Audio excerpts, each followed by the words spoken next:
Hi friends, welcome to my channel మూలియాస్ world. ఈరోజు ఈ వీడియో తీయడానికి ప్రత్యేక కారణం ఏంటంటే మా అల్లరి పాప మూలియాకి అక్షరాభ్యాసం చేపించాము. అది కూడా ఎక్కడంటే చాలా ఫేమస్ అయినటువంటి బాసరాలో. అక్కడికి మేము ఎలా వెళ్ళాం, ఏం చేసాం, చిన్న పాప అల్లరి ఎలా ఉంది, అసలు అడ్జస్ట్ అయ్యిందా లేదా, ఇవన్నీ నేను మీతో షేర్ చేసుకోవాలి అని అనుకుంటున్నాను. మేముండేది సూర్యాపేట నుండి బాసరాకి 360 కిలోమీటర్స్. సూర్యాపేట నుండి వెళ్ళాలి అని అంటే 2 మార్గాలు ఉన్నాయి మాకు తెలిసినవి. ఒకటి ట్రైన్ జర్నీ, ఇంకొకటి బస్ జర్నీ.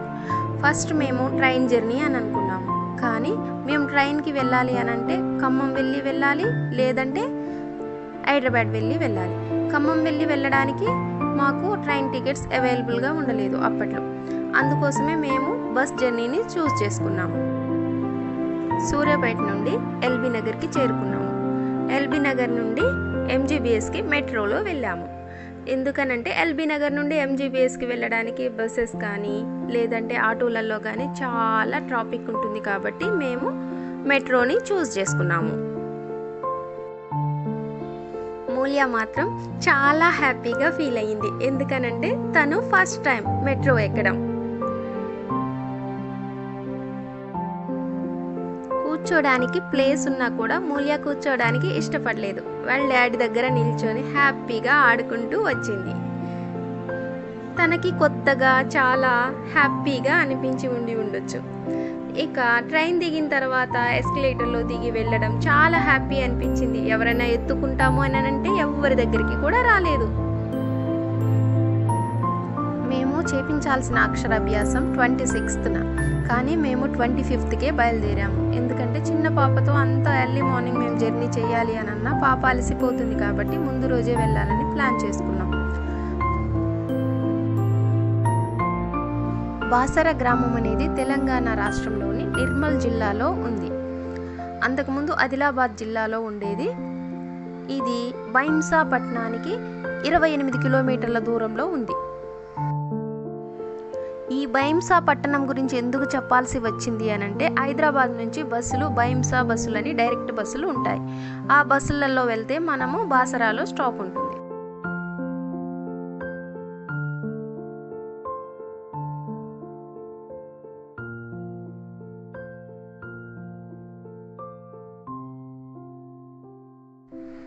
ఈ బైంసా బస్ అనేది డీలక్స్ బస్ కానీ లేకుంటే ఎక్స్ప్రెస్ కానీ ఉంటుంది.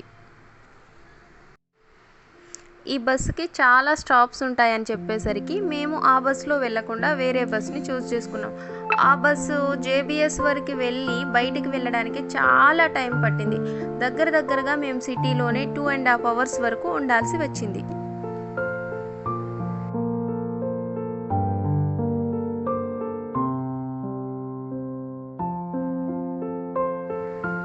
ఈ బస్ సిటీలోనే తిరుగుతూ దగ్గరగా సిటీని సగం వరకు చూపించేసింది. చూసారుగా ట్యాంక్ బండ్ ఎలా ఉందో. నేను వచ్చి కూడా చాలా రోజులు అవుతుంది.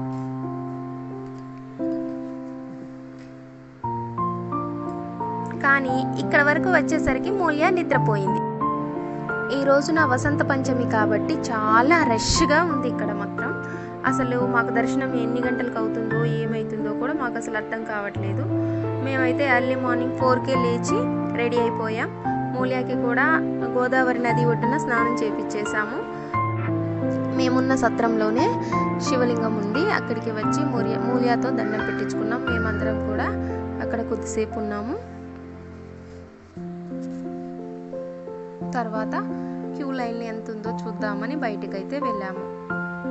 చూశారు కదా ఎంత క్యూ లైన్ ఉందో.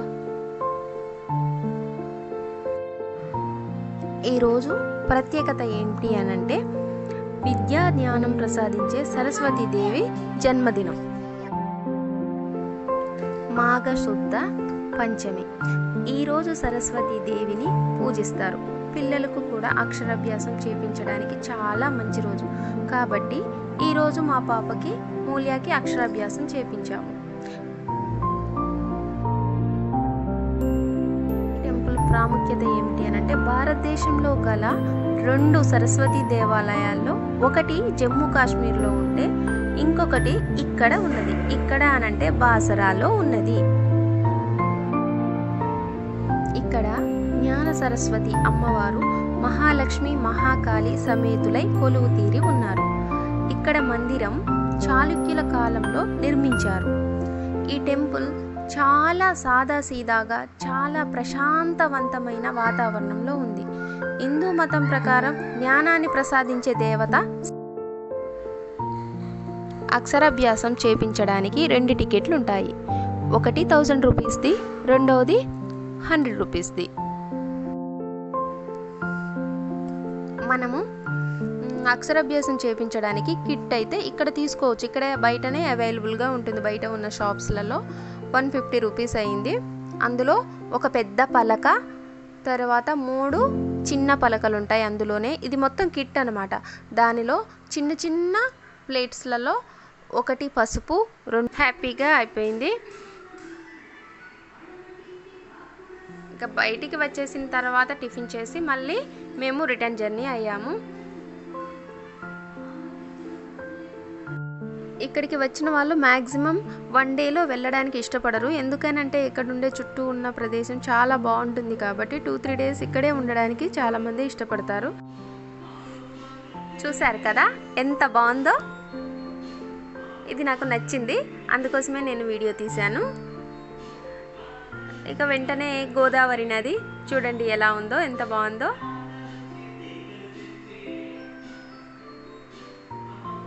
ఈ నది ఒడ్డునే మన సరస్వతీదేవి టెంపుల్ ఉంది. ఇక్కడికి రావాలి అని అంటే ఒక్కరోజు సరిపోదు ఇవన్నీ చూడడానికి.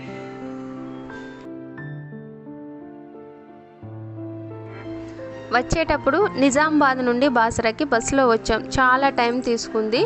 అందుకోసమే మేము ఈసారి వెళ్ళేటప్పుడు కారులో వెళ్తున్నాం.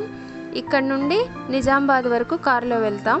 అక్కడికి వెళ్ళిన తర్వాత మేము బస్సుకే వెళ్దామని అనుకున్నాము. కానీ బస్ జర్నీ చాలా టైం పడుతుంది కాబట్టి మేము ఈసారి ట్రైన్కి వెళ్ళాలని ఫిక్స్ అయిపోయాం. మేము బాసరా నుండి నిజామాబాద్ వెళ్ళేసరికి రాయలసీమ సూపర్ ఫాస్ట్ ఎక్స్ప్రెస్ ఉంది. అది నిజామాబాద్ నుండి తిరుపతికి. ఇదే నిజామాబాద్ రైల్వే స్టేషన్. ఇక్కడ నుండి లోపలికి వెళ్తున్నాం. చూడండి ఎలా వెళ్తున్నాము.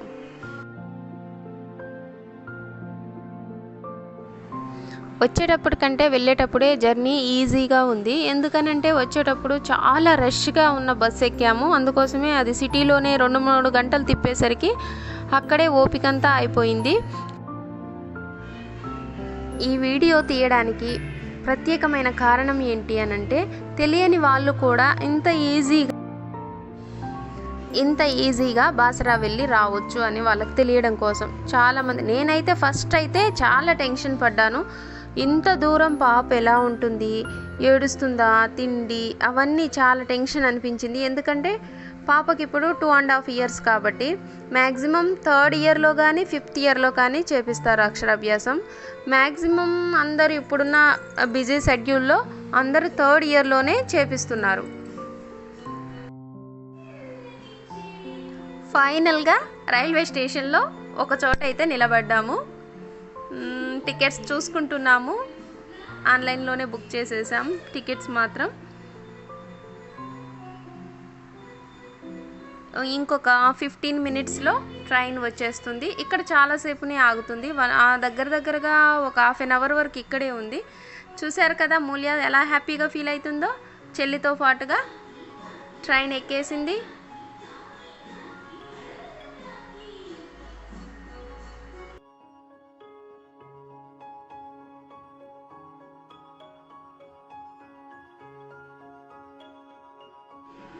ట్రైన్ ఎక్కిందో లేదో హ్యాండ్ వాష్ కని వెళ్ళిపోయింది. తనకి కొత్తగా అనిపిస్తుంది ట్రైన్ చూస్తుంటే, అందుకోసమే హ్యాండ్ వాష్ చేసుకుంటుంది.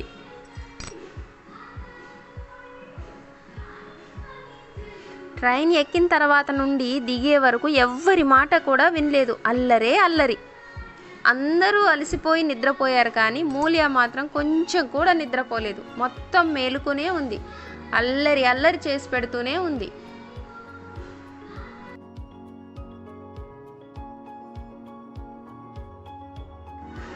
వెళ్ళేటప్పుడు ఎంజీబీఎస్ నుండి నిజామాబాద్ వెళ్ళడానికి మాకు దగ్గరగా 6-7 గంటలు టైం పట్టింది. కానీ వచ్చేటప్పుడు మాత్రం నిజామాబాద్ నుండి హైదరాబాద్కి రావడానికి చాలా తక్కువ టైం పట్టింది. ఆ టైంతో పోల్చుకుంటే జస్ట్ మ్యాక్సిమం 5 అవర్స్ మాత్రమే పట్టింది.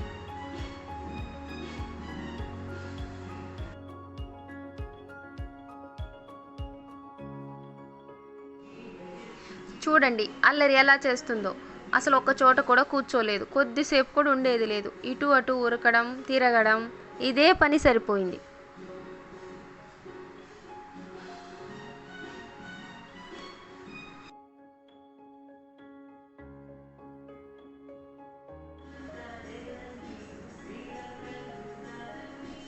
పక్కన ఉన్న పిల్లలతో ఆడుకుంటుంది. పిలిచి మరీ కూర్చోబెట్టింది. ఆ పాపకి సీట్ లేకపోతే కూర్చోబెట్టిన దగ్గర నుంచి ఇలానే ఉంది.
నైట్ ఇంటికి వచ్చేసరికి 10:30 అయింది. ఇక నెక్స్ట్ డే మార్నింగ్ అయితే పూజ చేయాలి. అక్కడ మనకి కిట్లో బియ్యం ఉంటాయి కదా, అక్షింతలు, ఆ వాటిని మనం ఇంటికి తీసుకొచ్చి ఇంకొంచెం బియ్యం కలిపి ప్రసాదంగా వండుకోవాలి. వండుకొని వినాయకుడికి నైవేద్యంగా పెట్టాలి. ఇంటికి వచ్చిన తర్వాత పూజ చేసాము. పూజ చేసి ఆ బియ్యాన్ని నైవేద్యంగా వండాము. పాయసం అన్నం చేసాము. చూడండి మూల్య ఎలా పూజ చేస్తుందో. ఎవరైనా తనకి తోడుగా ఉండి పూజ చేపిస్తాను అని అంటే వినదు. తనే చేయాలి అని అనుకుంటుంది, తనే చేస్తుంది. ఎప్పుడు తన పక్కన నిల్చొని ఉంటాము అంతే.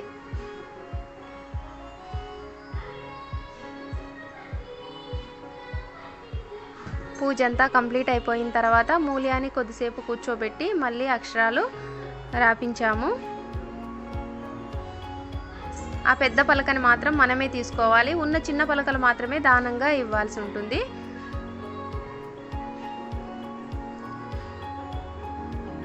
ఇక నుండి మూల్యాకి చదువు స్టార్ట్ అయిపోయింది. మరి రాస్తుందో లేదో తెలియదు. స్కూల్కి అయితే ఈ ఇయర్ అయితే పంపించాలని నేను అనుకోవడం లేదు. నెక్స్ట్ ఇయరే స్కూల్కి పంపిద్దామని అనుకుంటున్నాను. ఎందుకంటే ఇంత చిన్న వయసు నుంచి స్కూల్కి పంపించి అంత ఇబ్బంది నేనైతే పెట్టాలని అనుకోవట్లేదు. ఒక్కసారి చదవడం మొదలు పెడితే ఇక మొత్తం చాలా ఇయర్స్ వరకు చదువుతూనే ఉండాలి. అందుకే ఇంత చిన్న వయసులో బర్త్డే తనకి ఇవ్వాలని అనుకోవట్లేదు. నేను ఒక 6 months వరకైనా హ్యాపీగా అమ్మతో ఉంటుందని నేను అనుకుంటున్నాను. ఎలాగో తర్వాత స్కూల్కి వెళ్ళాల్సిందే.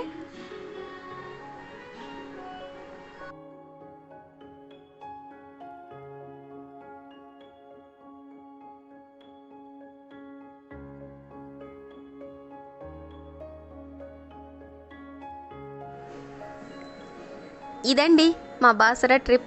బాగుంది కదా. చాలా ఈజీగా హ్యాపీగా వెళ్ళొచ్చాము. అక్షరాభ్యాసానికే కాదండి, మనం మధ్యలో కూడా వెళ్ళి రావచ్చు. చాలా బాగుంటుంది. ప్రత్యేకంగా ఫ్రైడే నాడు సండే రోజు మాత్రమే వెళ్తారండి ఎక్కువ మంది. ఆ రోజులో వెళ్తే బాగుంటుంది. మిగతా రోజులలో చాలా తక్కువ మంది వెళ్తారని చెప్పారు. నచ్చింది కదా మా వీడియో? అయితే ఇంకా లేట్ ఎందుకు, సబ్స్క్రైబ్ చేసుకోండి. Subscribe my channel.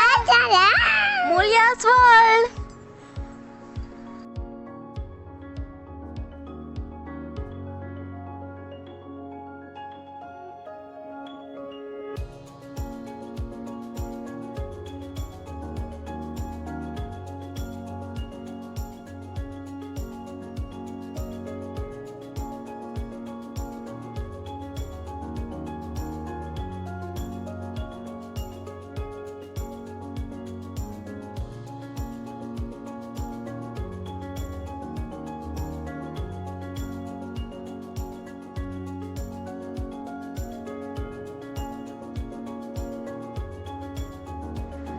సబ్స్క్రైబ్ చేసిన తర్వాత పక్కనే ఉన్న బెల్ ఐకాన్ని మాత్రం ప్రెస్ చేయండి. Thank you for watching.